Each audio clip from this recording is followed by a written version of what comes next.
You've done this before. You stepped outside at night, maybe in the backyard, maybe somewhere far from the city where the dark was actual dark. You tilted your head back, and for just a moment something happened that had nothing to do with wonder. It felt like the ground disappeared, like your body forgot which way was down. Most people call that awe, but that's not quite right. Awe is warm. What you felt was something colder, something closer to vertigo. And the strange thing isn't that it happened. The strange thing is that it only lasted a moment. Because the universe didn't get smaller. Your brain just stopped looking. Your brain does something to large numbers that you've never noticed. It compresses them, and the difference between a meter and 10 meters, you feel that in your body. Walk it. You know it. It means something.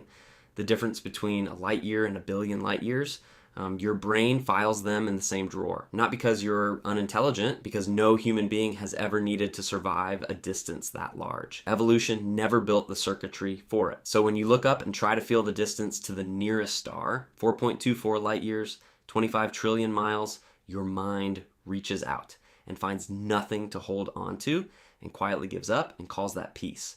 But here's what that raises. If your brain compresses cosmic scale, protects you from it, what happens to the people who spend their entire lives working with it? What happens to the people who cannot look away? Vera Rubin spent decades at the Carnegie Institution measuring the rotation curves of galaxies. Every single day she worked with distances that have no human equivalent, no analogy that fits, no image that lands. She once described the experience of staring at a galaxy for hours, not through a telescope, but through the numbers streaming across her desk. Not awe, not wonder, a kind of quiet, like the number had passed through her and come out the other side as silence.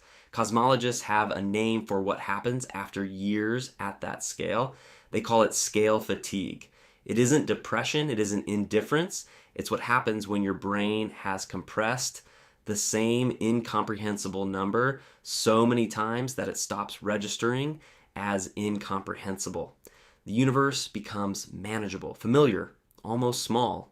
And for most of them, that's how they survive the work. They learn to hold cosmic distances the way you hold the fact that you'll die someday, known but not felt, which means the real question was never how large the universe is.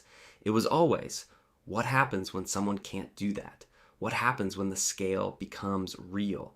Not just known, but experienced. In 1971, Edgar Mitchell was 3 days from Earth in the Apollo 14 command module.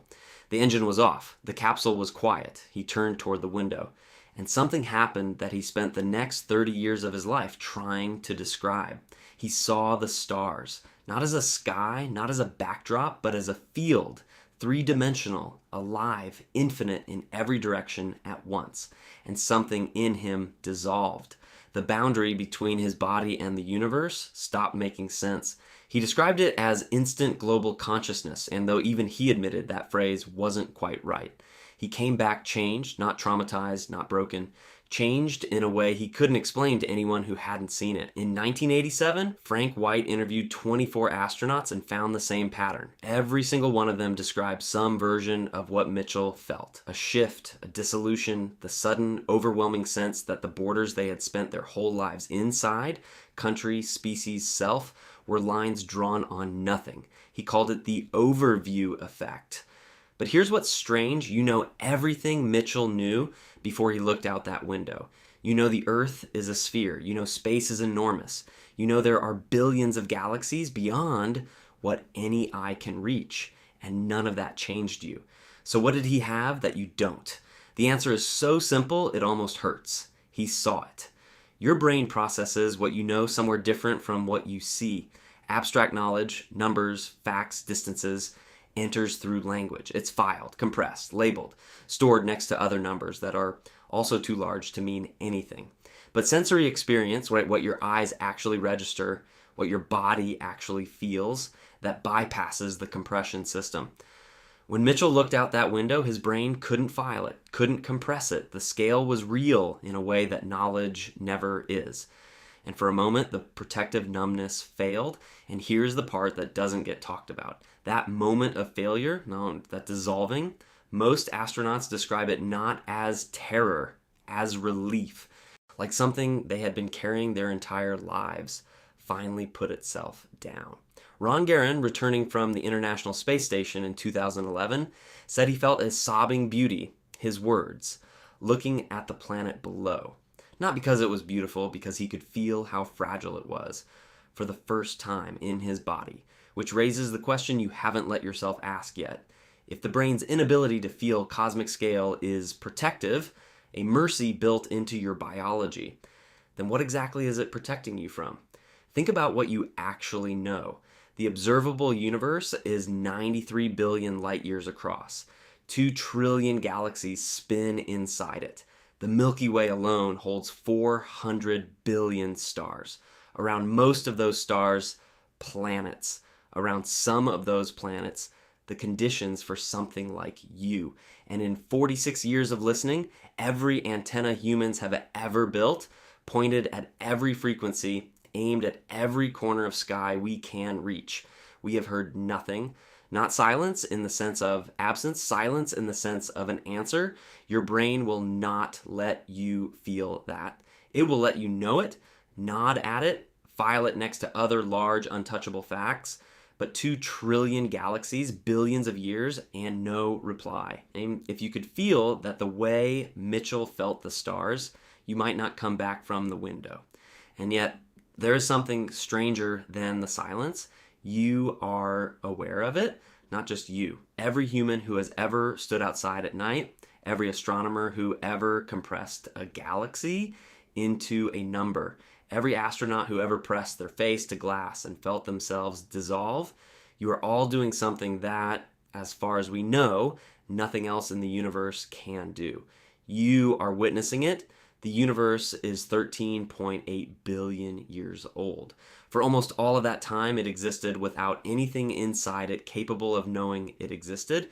And then, in the last thin sliver of cosmic history, something appeared. Small, fragile, built for a single pale planet, with brains that compress, distance, that give up on numbers too large to survive, that protect themselves from the full weight of the void, and those brains, limited, shielded, merciful to themselves, looked up and started asking why. The vertigo you felt that night wasn't a failure of your mind. It was your mind reaching its absolute edge. And the edge, the very fact that there is an edge, is what makes you something extraordinary. Not because you can understand the universe, because you are the only thing trying. Tonight, go outside, find somewhere dark enough to really see, tilt your head back, let the vertigo come, don't push it away, don't compress it, don't name it and file it. Just stay with it for a moment longer than feels comfortable. That discomfort, that is you touching the actual edge of what a human mind can hold. Most things in the universe will never know that edge exists. You do. You are the only thing in the known universe capable of understanding how alone it might be. And you will never fully feel it. Has there ever been a moment when the scale of it actually hit you? Not as a thought, but as something in your body? Leave it below. I want to know what that felt like.